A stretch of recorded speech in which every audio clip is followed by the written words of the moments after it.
the most important topic on earth, peace. What kind of a peace do I mean, and what kind of a peace do we see? Not a Pax Americana, enforced on the world by American weapons of war. Not the peace of the grave, or the security of the slave. I am talking about genuine peace, the kind of peace that makes life on earth worth living, the kind that enables men and nations to grow and to hope and build a better life for their children. Not merely peace for Americans, but peace for all men and women. Not merely peace in our time, but peace in all time. I speak of peace because of the new face of war. Total war makes no sense in an age where great powers can maintain large and relatively invulnerable nuclear forces and refuse to surrender without resort to those forces. It makes no sense in an age where a single nuclear weapon contains almost 10 times the explosive force delivered by all the Allied air forces in the Second World War. It makes no sense in an age when the deadly poisons produced by a nuclear exchange would be carried by wind and water and soil and seed to the far corners of the globe and to generations yet unborn. Today, the expenditure of billions of dollars every year on weapons acquired for the purpose of making sure we never need them is essential to the keeping of peace. But surely the acquisition of such idle stockpiles, which can only destroy and never create, is not the only, much less the most efficient, means of assuring peace. I speak of peace, therefore, as the necessary, rational end of rational men. I realize the pursuit of peace is not as dramatic as the pursuit of war, and frequently the words of the pursuers fall on deaf ears, but we have no more urgent task. Some say that it is useless to speak of peace, or world law, or world disarmament, and that it will be useless until the leaders of the Soviet Union adopt a more enlightened attitude. I hope they do. I believe we can help them do it. But I also believe that we must re-examine our own attitudes as individuals and as a nation. For our attitude is as essential as theirs. And every graduate of this school, every thoughtful citizen who despairs of war and wishes to bring peace should begin by looking inward, by examining his own attitude towards the possibilities of peace, towards the Soviet Union, towards the course of the Cold War, and towards freedom and peace here at home. First, examine our attitude towards peace itself. Too many of us think it is impossible. Too many think it is unreal. But that is a dangerous, defeatist belief. It leads to the conclusion that war is inevitable, that mankind is doomed, that we are gripped by forces we cannot control. We need not accept that view. Our problems are man-made, therefore they can be solved by man, and man can be as big as he wants. No problem of human destiny is beyond human beings. Man's reason and spirit have often solved the seemingly unsolvable, and we believe they can do it again. I am not referring to the absolute, infinite concept of universal peace and goodwill, of which some fantasies and fanatics dream. I do not deny the value of hopes and dreams, but we merely invite discouragement and incredulity by making that our only and immediate goal. Let us focus instead on a more practical, more attainable peace, based not on a sudden revolution in human nature, but on a gradual evolution in human institutions, on a series of concrete actions and effective agreements which are in the interest of all concerned. There is no single simple key to this peace, no grand or magic formula to be adopted by one or two powers. Genuine peace must be the product of many nations, the sum of many acts. It must be dynamic, not static, changing to meet the challenge of each new generation. For peace is a process, a way of solving problems. With such a peace, there will still be quarrels and conflicting interests, as there are within families and nations. World peace, like community peace, does not require that each man love his neighbor. It requires only that they live together in mutual tolerance, submitting their disputes to a just and peaceful settlement.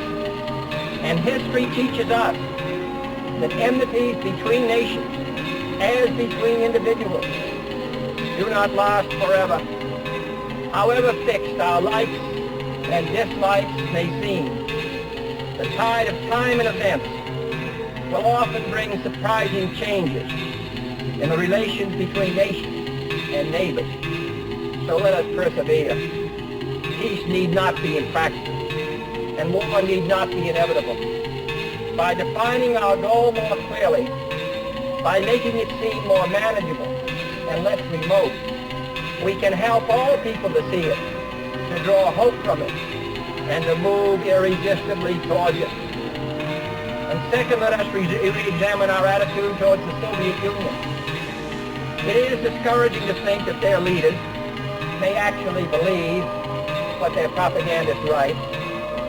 It is discouraging to read a recent authoritative Soviet text on military strategy and find on page after page wholly baseless and incredible claims, such as the allegation that American imperialist circles are preparing to unleash different types of war, that there is a very real threat of a preventative war being unleashed by American imperialists against the Soviet Union, and that the political aims, and I quote, of the American imperialists are to enslave economically and politically the European and other capitalist countries and to achieve world domination by means of aggressive war, unquote.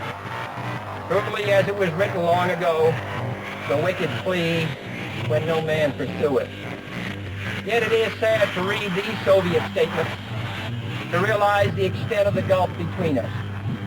But it is also a warning to the American people not to fall into the same trap as the Soviets, not to see only a distorted and desperate view of the other side, not to see conflict as inevitable, accommodation as impossible, and communication as nothing more than an exchange of threats. No government or social system is so evil that its people must be considered as lacking in virtue. As Americans, we find communism profoundly repugnant as a negation of personal freedom and dignity. But we can still hail the Russian people for their many achievements in science and space, in economic and industrial growth, in culture, in acts of courage. Among the many traits the peoples of our two countries have in common, none is stronger than our mutual abhorrence of war. Almost unique among the major world powers, we have never been at war with each other, and no nation in the history of battle ever suffered more than the Soviet Union in the Second World War. At least 20 million lost their lives. Countless millions of homes and families were burned or sacked. A third of the nation's territory, including two-thirds of its industrial base, was turned into a wasteland, a loss equivalent to the destruction of this country east of Chicago. Today, should total war ever break out again, no matter how, our two countries will be the primary target. It is an ironic but accurate fact that the two strongest powers are the two in the most danger of devastation. All we have built, all we have worked for, would be destroyed in the first 24 hours. And even in the Cold War, which brings burdens and dangers to so many countries, including this nation's closest allies. Our two countries bear the heaviest burdens. For we are both devoting massive sums of money to weapons that could be better devoted to combat ignorance, poverty, and disease. We are both caught up in a vicious and dangerous cycle, with suspicion on one side breeding suspicion on the other, and new weapons begetting counter-weapons. In short, both the United States and its allies, and the Soviet Union and its allies, have a mutually deep interest in a just and genuine peace and in holding the arms race. Agreements to this end are in the interests of the Soviet Union as well as ours, and even the most hostile nations can be relied upon to accept and keep those treaty obligations, and only those treaty obligations which are in their own interest. So let us not be blind to our differences, but let us also direct attention to our common interests and the means by which those differences can be resolved. And if we cannot end now our differences, at least we can help make the world safe for diversity. For in the final analysis, our most basic common link is that we all inhabit this small planet. We all breathe the same air. We all cherish our children's futures, and we are all mortal. Third, let us re-examine our attitude towards the Cold War, remembering we're not engaged in a debate, seeking to pile up debating points. We are not here distributing blame or pointing the finger of judgment. We must deal with the world as it is, and not as it might have been, had the history of the last 18 years been different. We must therefore persevere in the search for peace, in the hope that constructive changes within the communist bloc might bring within reach solutions which now seem beyond us. We must conduct our affairs in such a way that it becomes in the communist interest to agree on a genuine peace, and above all, while defending our own vital interests. Nuclear powers must avert those confrontations which bring an adversary to a choice of either a humiliating retreat or a nuclear war. To adopt that kind of course in the nuclear age would be evidence only of the bankruptcy of our policy or of a collective death wish for the world. To secure these ends, America's weapons are non-provocative, carefully controlled, designed to deter, and capable of selective use. Our military forces are committed to peace and disciplined in self-restraint. Our diplomats are instructed to avoid unnecessary irritants and purely rhetorical hostility, for we can seek a relaxation of tension without relaxing our guard. And for our part, we do not need to use threats to prove we are resolute. We do not need to jam foreign broadcasts out of fear our faith will be eroded. We are unwilling to impose our system on any unwilling people, but we are willing and able to engage in peaceful competition with any people on earth. Meanwhile, we seek to strengthen the United Nations to help solve its financial problems, to make it a more effective instrument for peace, to develop it into a genuine world security system, a system capable of resolving disputes on the basis of law, of ensuring the security of the large and the small, and of creating conditions under which arms can finally be abolished. At the same time, we seek to keep peace inside the non-communist world, where many nations, all of them our friends, are divided over issues which weaken Western unity, which invite communist intervention, or which threaten to erupt into war. Our efforts in West New Guinea, in the Congo, in the Middle East, and the Indian subcontinent have been persistent and patient, despite criticism from both sides. We have also tried to set an example for others, by seeking to adjust small but significant differences with our own closest neighbors in Mexico and Canada. Speaking of other nations, I wish to make one point clear. We are bound to many nations by alliances. These alliances exist because our concern and theirs substantially overlap. Our commitment to defend Western Europe and West Berlin, for example, stands undiminished because of the identity of our vital interests. The United States will make no deal with the Soviet Union at the expense of other nations and other peoples, not merely because they are our partners, but also because their interests and ours converge.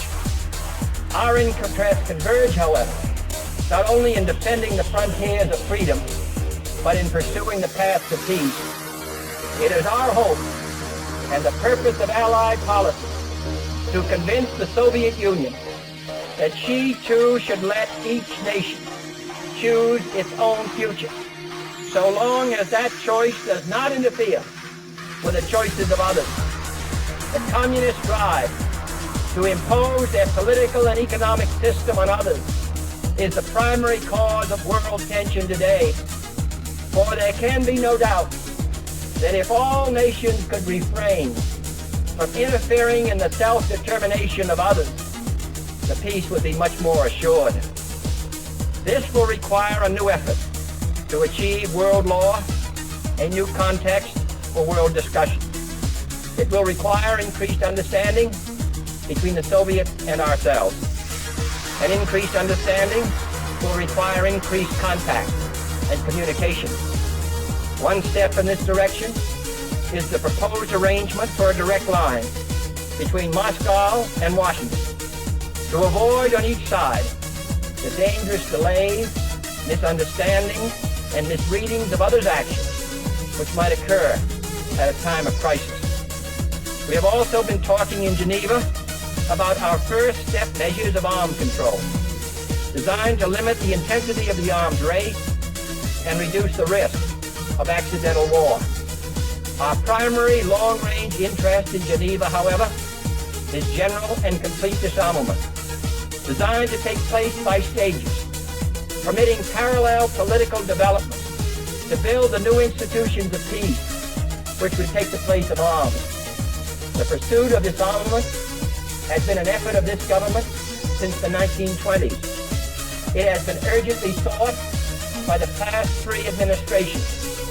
And however dim the prospects are today, we intend to continue this effort, to continue it in order that all countries, including our own, can better grasp what the problems and the possibilities of disarmament are. The only major area of these negotiations where the end is in sight, yet where a fresh start is badly needed, is in a treaty to outlaw nuclear tests. The conclusion of such a treaty, so near and yet so far, would check the spiraling arms race in one of its most dangerous areas. It would place the nuclear powers in a position to deal more effectively with one of the greatest hazards which man faces in 1963, the further spread of nuclear arms. It would increase our security. It would decrease the prospects of war. Surely this goal is sufficiently important to require our steady pursuit, yielding neither to the temptation to give up the whole effort, nor the temptation to give up our insistence on vital and responsible safeguards. I'm taking this opportunity, therefore, to announce two important decisions in this regard. First, Chairman Khrushchev, Prime Minister Macmillan, and I have agreed that high-level discussions will shortly begin in Moscow, looking towards early agreement on a comprehensive test ban treaty. Our hopes must be tempered with the caution of history, but with our hopes go the hopes of all mankind. Second, to make clear our good faith and solemn convictions on this matter, I now declare that the United States does not propose to conduct nuclear tests in the atmosphere so long as other states do not do so. We will not be the first to resume. Such a declaration is no substitute for a formal binding treaty, but I hope it will help us achieve one. Nor would such a treaty be a substitute for disarmament, but I hope it will help us achieve it. Finally, my fellow Americans, let us examine our attitude toward peace and freedom here at home. The quality and spirit of our own society must justify and support our efforts abroad. We must show it in the dedication of our own lives. As many of you who are graduating today will have an opportunity to do by serving without pay in the Peace Corps abroad or in the proposed National Service Corps here at home. But wherever we are, we must all, in our daily lives, live up to the age-old faith that peace and freedom walk together. In too many of our cities today, the peace is not secure because freedom is incomplete. It is the responsibility of the executive branch at all levels of government, local, state, and national, to provide and protect that freedom for all of our citizens by all means within our authority. It is the responsibility of the legislative branch at all levels, wherever the authority is not now adequate, to make it adequate. And it is the responsibility of all citizens in all sections of this country to respect the rights of others and respect the law of the land. All this is not unrelated to world peace. When a man's way please the Lord, the scriptures tell us, he maketh even his enemies to be at peace with him. And is not peace, in the last analysis, basically a matter of human rights? The right to live out our lives without fear of devastation, the right to breathe air as nature provided it, the right of future generations to a healthy existence. While we proceed to safeguard our national interests, let us also safeguard human interests. And the elimination of war and arms is clearly in the interest of both. No treaty, however much it may be to the advantage of all, however tightly it may be worded, can provide absolute security against the risks of deception and evasion. But it can, if it is sufficiently effective in its enforcement, and it is sufficiently in the interest of its signers, offer far more security and far fewer risks than an unabated, uncontrolled, unpredictable arms race. The United States, as the world knows, will never start a war. We do not want a war. We do not now expect a war. This generation of Americans has already had enough, more than enough, of war and hate and oppression. We shall be prepared if others wish it. We shall be alert to try to stop it. But we shall also do our part to build a world of peace where the weak are safe and the strong are just. We are not helpless before that task or hopeless of its success. Confident and unafraid, we must labor on, not towards a strategy of annihilation, but towards a strategy of peace.